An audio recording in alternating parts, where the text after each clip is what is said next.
Pô, vamos conseguir sair dessa areia movediça que a gente está aqui. Os criminosos estão mandando em tudo. Não tem mais lugar, não tem mais horário. É violência para tudo quanto é lado. A pessoa foge, você não tem número de policiais suficiente, você não tem tecnologia o suficiente para auxiliar as polícias. São 23 anos já participando da vida pública. Quais são os problemas atuais que mais... E com a mentalidade moderna, cara, que eu acho que isso falta no Lula. Você olha agora e fala, cara, isso tem que mudar para ontem. É muita coisa, cara, é muita coisa. Não dá mais pra gente... Segurança pública. Aceitar a legislação penal frouxa. Para mim, segurança pública vai ser uma coisa, mais uma vez, que a gente tem que ser radical. Porque tem que ter um estanque nessa hemorragia, nessa sangria, cara. Você colocaria as facções como sem nenhuma dúvida. Sim, porque são. Por que o Vilela hoje tão reticente? Se você analisar, existem relatórios de inteligência que mostram que tem Hezbollah aqui dentro do Brasil, Hamas aqui dentro do Brasil. Se você é de direita raiz, já se inscreve no canal e assiste o vídeo até o final para apoiar o nosso projeto de governo. Atuando, lavando dinheiro na tríplice fronteira do Brasil, Paraguai e Argentina, ali em Foz do Iguaçu. Cara, isso é em muito Minas grave. Gerais tem empresas lavando dinheiro por Hezbollah, inclusive pessoas que são nas listas internacionais de terroristas, que têm o CPF deles em empresas aqui no Brasil. Então é óbvio, o Brasil é uma rota de tráfico de armas e tráfico de drogas, que isso abastece e financia o terrorismo. Então essa é uma questão que nós brasileiros temos que resolver. E quando você vê o Lula reticente com relação a isso, ele está fazendo gesto para quem? Para essas organizações criminosas. Está fazendo gesto para o PCC. Está fazendo gesto, não tem como não o argumento não dele entender. É que os Estados Unidos ou qualquer outro país poderia entrar aqui para combater o terrorismo. Isso é mentira, não tem a menor possibilidade disso acontecer. Ele usa irreal isso? Ele usa a narrativa do medo, Vilela, exatamente para poder fazer média com esse segmento que vota majoritariamente nele.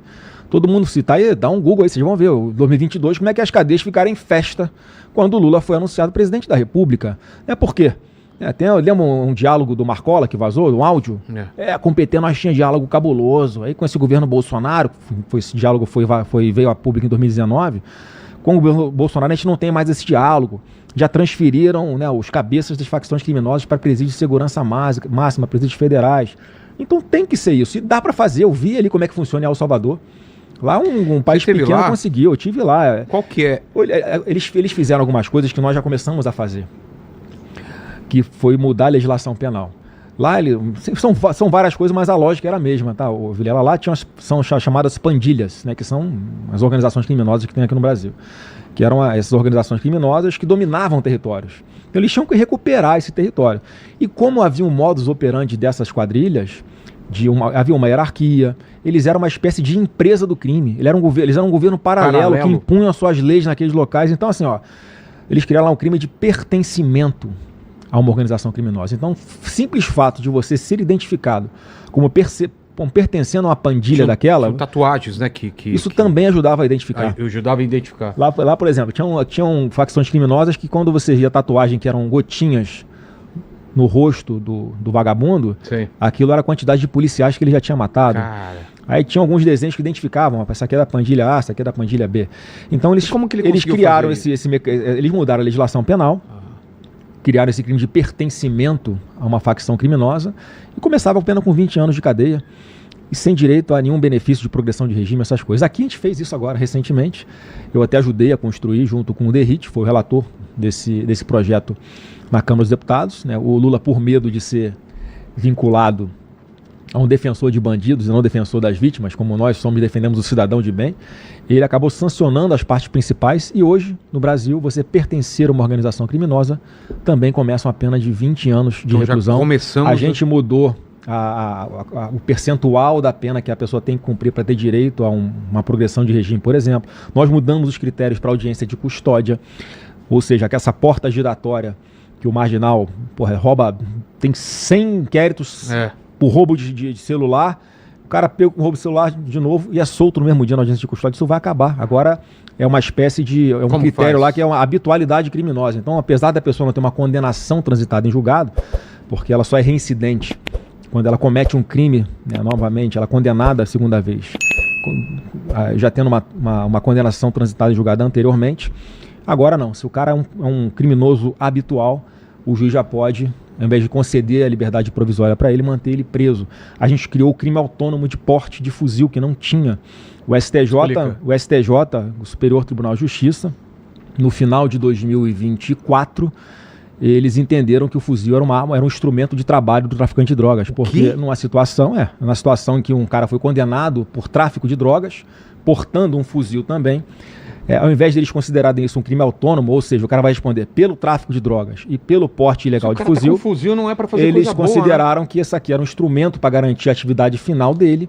Então, ao invés de ter uma pena maior, ele tinha um aumento da pena do crime de tráfico de drogas. Então, hoje não, o cara responde pelo tráfico de drogas, pelo porte ilegal de fuzil e por pertencer a uma organização criminosa. E o chefe de uma organização criminosa, só nesse tipo de crime, pode chegar a ter 80 anos de condenação. Então, assim, é para nunca mais sair. Isso tem que passar um recado para quem quer continuar investindo nessas atividades criminosas, porque se for pego, vai ser preso e não vai sair. Vai ter que continuar se enfrentar a polícia, vai ser neutralizado. Tem que ser assim mesmo, como aconteceu no Rio de Janeiro. Não dá mais, ninguém suporta mais essa situação. E é indefensável. A gente tem que defender o direito de ir e vir das pessoas, a soberania da pessoa sobre o seu celular, sobre a sua bolsa. Isso tem que acontecer. Hoje no Brasil, a gente tem cerca de 200 mil mandados de prisão em aberto que não foram cumpridos. E por que não foram? Porque por causa da impunidade, você não consegue investigar, a pessoa foge, você não tem número de policiais suficiente, você não tem tecnologia o suficiente para auxiliar as polícias. Enfim, então é uma série de fatores e você tem, vou dar um exemplo do Rio de Janeiro, Vilela.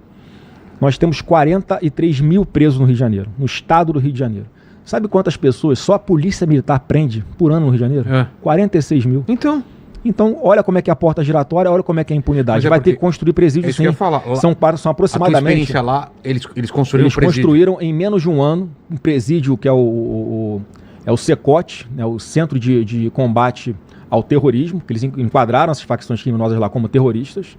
Então, as pessoas só foram colocadas lá e a criminalidade despencou. El Salvador tinha 128 homicídios, a taxa de homicídio, né, de 128 por grupo de 100 mil habitantes, hoje eles têm 0,4 homicídios por 100 mil habitantes. Quer dizer, virou um país seguro.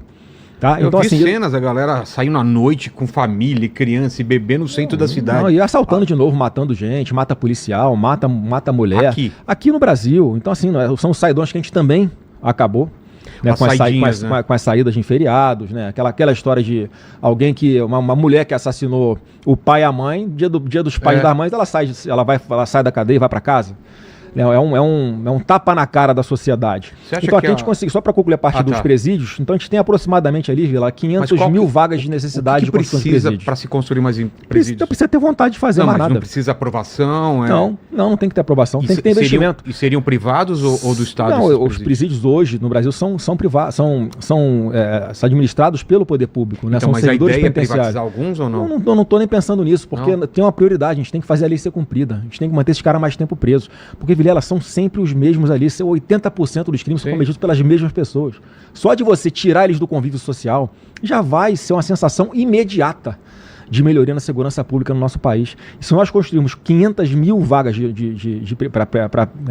nos presídios brasileiros, se você fizer uma conta ali de aproximadamente, se não me engano, eram R$700 o metro quadrado, alguma coisa assim, eu fiz uma conta para dar... Com 35 bilhões aproximadamente, você consegue construir essas vagas. Só para você ter uma ideia, só o que a Polícia Federal estima que foi desviado na investigação da Lava Jato são 42 bilhões. Quer dizer, dá para construir esses presídios, ainda sobram 7 bilhões, né, para você usar, para qualificar essas pessoas, dar uma alternativa para que eles deixem a vida do crime em algum momento, que eles se profissionalizem, se alfabetizem, enfim.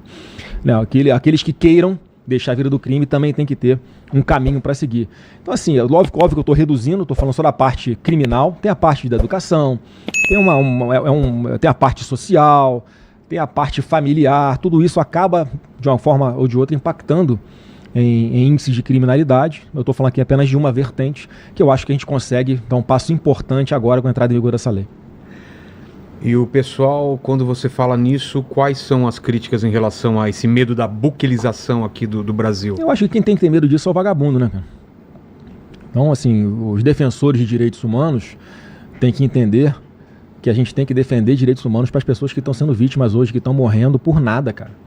A pessoa vai tomar seu celular na rua, você entrega o celular, não foi com a tua cara, você é playboy, te dá um tiro na cabeça. Exato, tem vídeo do cara entregando o celular, um ciclista, e tomando tiro. Vídeo, porra, o cara arranca um pai do banco do motorista do carro, joga no chão, dá tiro na cabeça, na frente da filha que tá ali do banco do carona. Pô, não dá pra ter tolerância com esse tipo de coisa a mais, entendeu? E como é que lá em El Salvador funciona? Eu perguntei pro ministro da Justiça lá de El Salvador, vem cá, como é que foi esse pessoal de direitos humanos? Não, eles chiaram aqui, mas nós tínhamos a legitimidade da população. A população elegeu o Bukele para fazer isso. Então é uma coisa que eu vou trazer na pré-campanha, a campanha inteira. Se o brasileiro escolher esse caminho, é isso que eu vou fazer. Tá? A mega operação, para você, meio que deu um norte pela opinião pública em relação à mega operação que aconteceu no Rio? A gente no Rio de Janeiro estava sufocado. A gente estava esperando um lampejo de esperança de novo. Pô, vamos conseguir sair dessa areia movediça que a gente está aqui. Os criminosos estão mandando em tudo. Não tem mais lugar, não tem mais horário. É violência para tudo quanto é lado. Essa sensação, né? Então, quando vem essa operação, pô, e a polícia fez um trabalho bem feito, fez um trabalho exemplar. Eles fizeram uma estratégia ali, né, para tentar prender. Eles foram cumprir dezenas de mandados de prisão e de busca e apreensão naquela localidade lá no Rio de Janeiro.